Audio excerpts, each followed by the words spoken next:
Hello, friends.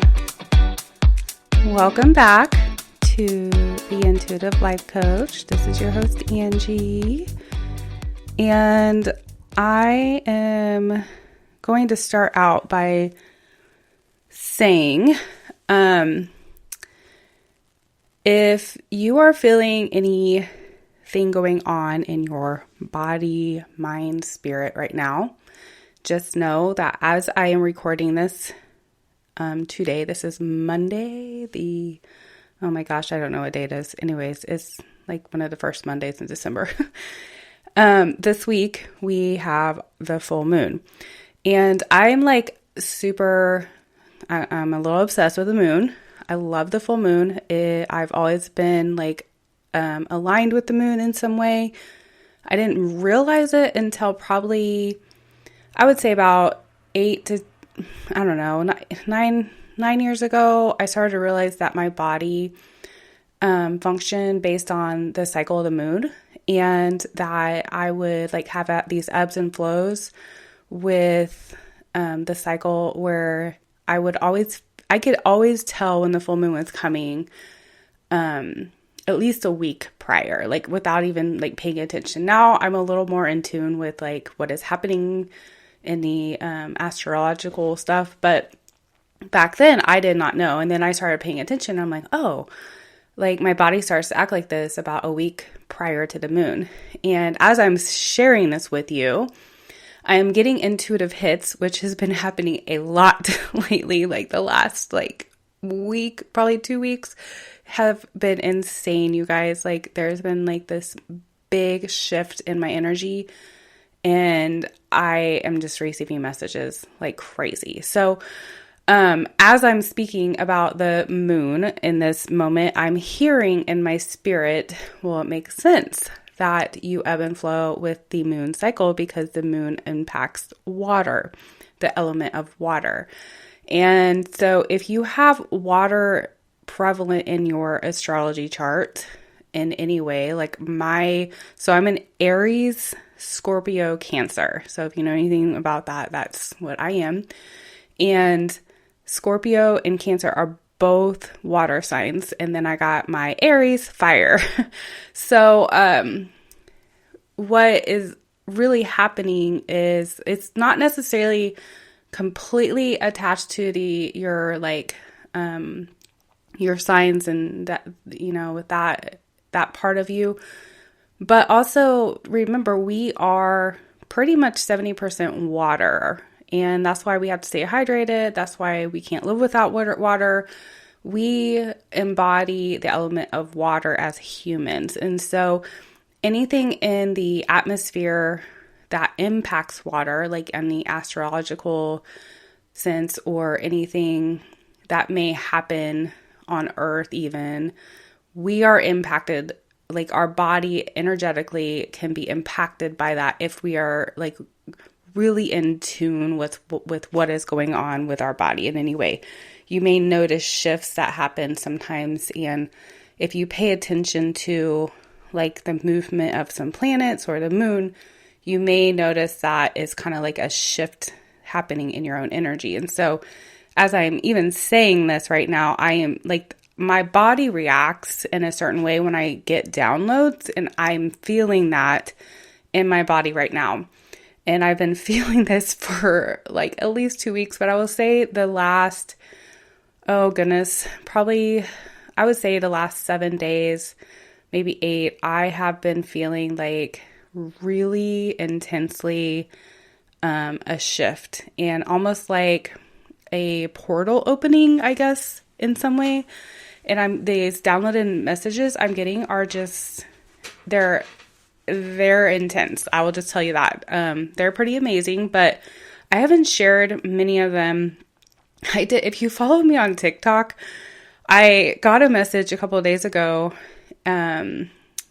about the Christ conscious awakening on the earth. And I was standing in my kitchen, and I was making dinner, and all of a sudden I got this download into my mind, and I couldn't hold it in. Like it just came out of me. And I started speaking it out loud, and my dog was standing beside me and she's like looking at me like, what the hell? What? Cause I was like really passionate, like just speaking this out passionately. I'm like, oh my God, I got to record this. And so of course the first thing I think is TikTok. That is very rare for me to get a message and just go straight to social media and share it like that. And for some reason, that was the thing that came into my mind, and I did it. And so this message is being spread all over the world now. I did not expect that, but sometimes when the Spirit's ready to speak something, you just got to trust it. And I will say that because I'm not one to like run and share this like publicly, like my messages, unless I'm writing it in my book or, you know, I've kind of meditated on it for a while. I was a little nervous about the reaction I was going to get because I do know that this rubs against a lot of religious mindsets. And of course, I did get a lot of people that were speaking about how I needed to accept Jesus and read my Bible. And as you all know, if you followed me for a while, I did, and I have. So, everything I speak comes from the understanding of both sides. And so I have compassion and I have understanding for those who, I say this in the most kind way, but are living in fear and believing that they have to have accepted something outside of themselves to have salvation or freedom. And the true freedom is found within. And that is kind of what I want to talk about today. And I'm going to try to make this a very short episode, so we will see how that goes. But I like to talk, so. Actually, I do like to talk, but I feel more passionate about it when I know that I'm channeling it, like when I'm intuitively tapped in. So that's when I like to talk. But so I got this message about Christ Conscious Awakening. If you want to find me on TikTok, it's under Leaf Lessons, my book title.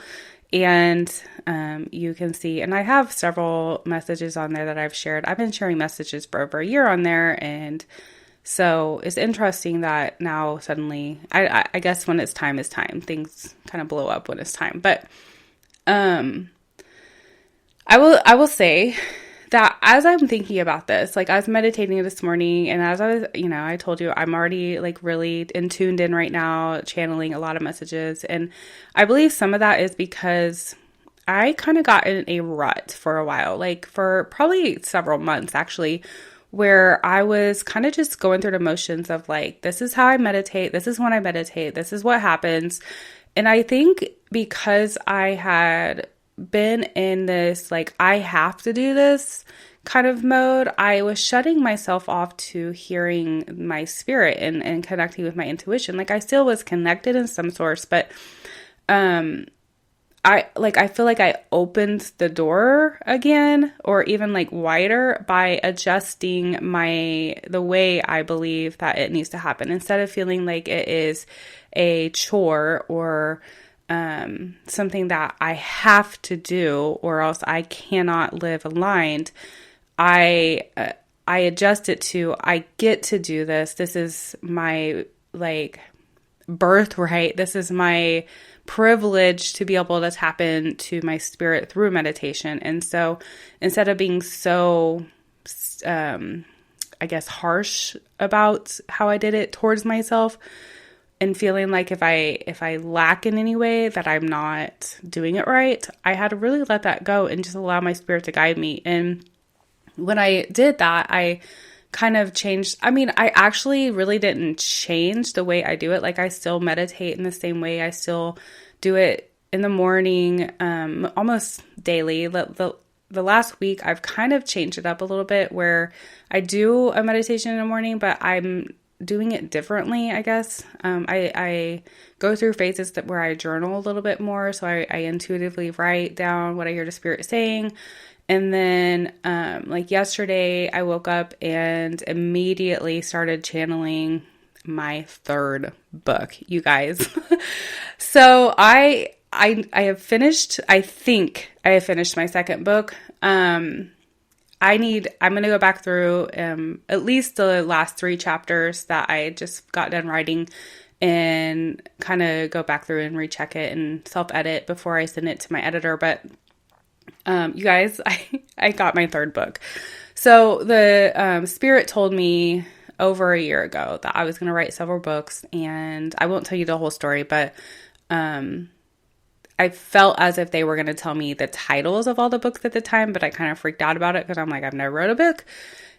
And they're like, well, okay, we're just not going to give you the titles until you're ready. And so I got the title of my third book. This has probably been a month ago, and I just kind of been holding on to it. I wrote it down, and I just wrote, as far as I know, I just wrote the last sentences of my second book that will be coming out. Hopefully, my goal is by March or April 2023. So as soon as I finished those words on the page, I started getting downloads for my third book. And my third book, you guys, holy cow. It is so far 100% channeled through my spirit, like through my guides, and it is intense. It's like, I think my second book is just is like that as well, but it hasn't felt as like, how do you say this? Like woo-woo, I guess. I don't know any other word to say. It's not really woo-woo because it's like truth. It's actually like what we are made of. And so I say that, and because I want to bring awareness to when people talk about Christ consciousness, what that means. And I was reminded yesterday about, as I have told you many times, I've read the Bible. I kind of have most of it memorized. There are scriptures in the Bible where if it's written or recorded any way accurately, where Jesus talks about manifestation and ask and you shall receive, and be still and know, align and, trust, and like all these things. And then there's like verses like seek and you will find, and like all these things. So what's really interesting is the Spirit is still speaking these things. It's still saying these things. And when we talk about connecting into a Christ consciousness where we can channel, and we're connected with our higher self, what it really means, like as humans, we often have to put a label to something. We have to explain something in a tangible way for our mind to understand it. And so when we think about Christ consciousness, we think about that man that we called Jesus and how we are channeling him in particular. But I want to share that is not necessarily true. The channeling that we are receiving, the connection that we have, is not just this person that we call Christ. It is the energy that he embodied, and therefore it is the entire universal energy, which we are as well. And so the labels and the stories created by the human mind to explain away things that Christ did in the early, 2,000 plus years ago, actually were an attempt to make sense of what he was saying and doing on the earth at the time. And because at the time there was no way of communicating this in a way that we have now, they didn't get on a podcast and blast this out to people, and they didn't make a TikTok, and they didn't put on Facebook, they didn't have that. And the reality of it is many of the people that lived at that time and prior didn't even know how to write. It was only like the prominent higher up people that had any of this knowledge of being able to write or read. And so the recordings that were put down didn't really get done until about, I've heard 100 years later, but I've also around 300. So 100 to 300 years after Christ left the earth and transitioned back into spirit. And there's times I think about they say that he returned and his body was missing and all that stuff. And so I am not going to speak to any of that because I was not there. But what I have heard in my spirit is that, of course, he returned, because it makes sense the same way that my dad passed in 2020 and came to visit me in spirit. It was very real to me, you guys. It was a moment that I will never forget. Like, he's visited me several times and spoke to me in many different ways. And I write about it in my first book, Leaf Lessons, when trauma and religion collide, the process of spiritual awakening and healing. And I share about the messages he gave me. But had I not had the awareness of being in a vision or being in my spirit with him, it would have felt very real, as if it was him with me. Like his physical, it was, okay. It's hard to explain this, but like his actual body, like I saw him in the body form. And, and I'm being reminded right now by my guides about this morning when I was meditating and I was talking with them. I hear a lot of people talk about how they see their guides, like they see this man or woman or form or something. And I think sometimes our guides will present ourselves in a human form so that we feel comfortable with them. And I asked my guides this morning, I'm like, why can I never see you guys? Like, why are you not showing me? And there's been one time I've seen a woman, and I think one of my guides presents herself as a woman to me. And, but they kind of were like, well, we're not human. We're not physical form. We're energy. And so we don't feel like we have to display ourselves to you that way, because you are able to hear us without that. And so when you are in tune and tapped into what we call the Christ consciousness, the universal consciousness, the connection of our true self, then we're more in tune with the messages being received, and we don't have to have those external connections of like labeling things or seeing things as we see on earth, like in a human form.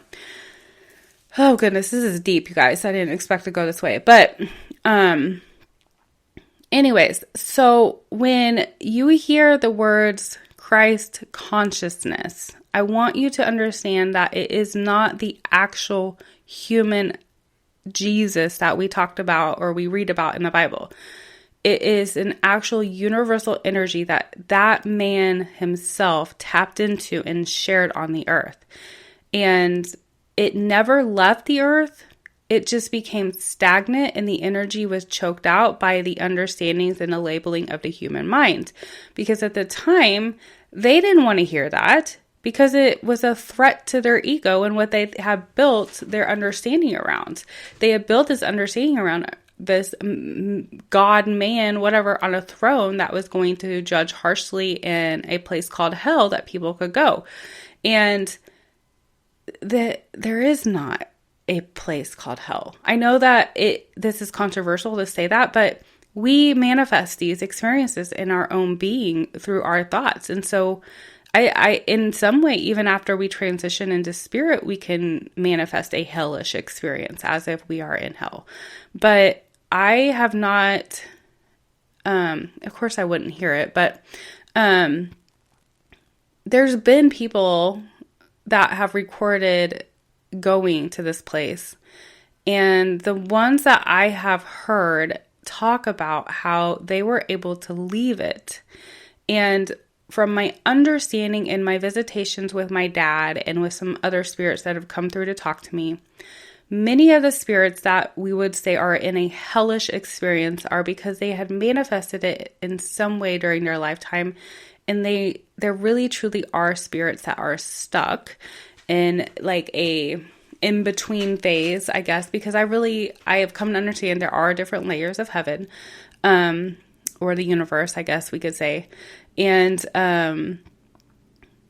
these are spirits that have not yet let go of what they experienced on the earth. Like there was a event or something that happened where they don't feel as if they finished that lifetime, and they are not able to let that lifetime go. And so in some ways they're seeking out support and help from the humans that they are around to help them release those moments so they can transition into that next layer.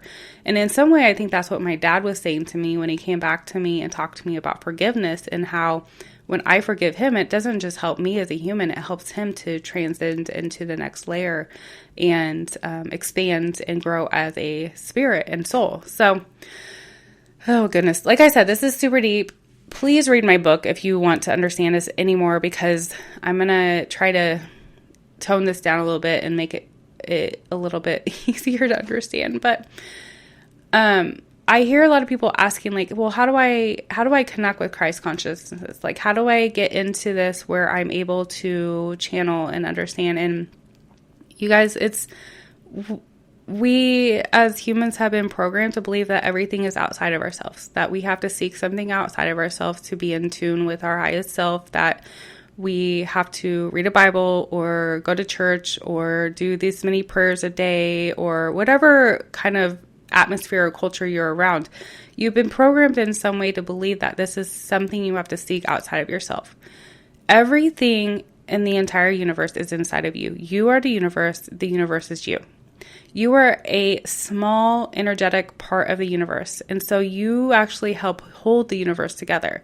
When you tap into that energy that is within you and you reconnect with it, with that true spirit that you embody, that is the Christ consciousness. So instead of trying so hard to seek something outside of yourself, like by doing something, there's always an aspect of being a human and having to do something. Like meditating, like that is like physically going to do something. Like that's me going to tap into my higher self.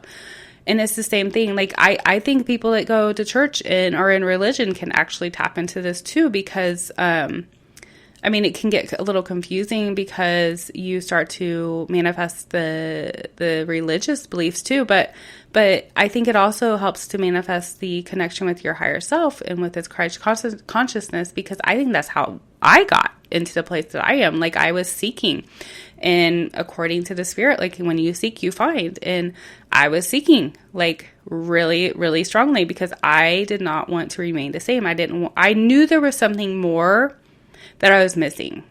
And so I just continued to seek and seek and seek. And suddenly one day I woke up. And again, it's in my Bible, or not my Bible, it's in my Bible. It's in my book. And you're welcome to read that. And if you are planning to get my second book, Composting the Ego, I highly encourage you to read my first book because I do reference it several times. So I think that each book that I write is going to be composting on the last one. Funny. Anyways, it's going to be cycling and using some of the things I've channeled through my spirit in the books prior. So just a heads up on that. Anyways, so the way that you connect with your Christ consciousness is by becoming still, becoming aware, tapping into your intuition, understanding that you are divine energy, and going inward. And I will tell you, I will warn you that when you do this, this is where you begin to heal. This is where all the shadows are hidden in your energy, and these shadows begin to be exposed. But within those shadows, not only is there pain, but is your purpose. And you will tap into your purpose when you tap into your pain. Within the pain is your purpose. So even though it may be hard, just remember to continue to seek and you will find. Okay, so I said I was going to make this short, and I am coming up on about 24 minutes here. So I am going to go ahead and choose to end this. I appreciate everybody being patient with me, as I have not been doing as many episodes lately, because honestly, I haven't been able to. One of the things I vowed to do when I started this was to only channel messages, to not get on here and start speaking out of my own ego. And I will tell you, there's been many times I've recorded messages, and after I got done, I was like, that was completely ego. So I didn't put it on I didn't share it. So if there are times I'm like quiet, it's because I'm really getting into with my spirit, because every message that I share, I want it to be in tune with what is being shared, like what I'm channeling and what my intuition is telling me, because I don't want to give false information. And it doesn't mean that I I'm a human. So there's going to be times that I am not completely aligned, and so what I encourage you to do is take these messages and to meditate on them and take out what you resonate with and what is meant for you. Not everything I say is going to be aligned with what you are meant to hear. So remember, everything's on a frequency level. We all hear based on a frequency that we are at the current moment, and we all have room to grow. We are all healing. We will always be healing. We will never meet the end of that until, well, I don't even know if we will. So just know that you are on the right path. The fact that you are even here listening is huge, because that means that your spirit is tapping into you and leading you in some way. So, all right. I am going to wish you all the best day, night, evening, whatever time it is for you, wherever you are. I send you all the universal love that there is. Namaste.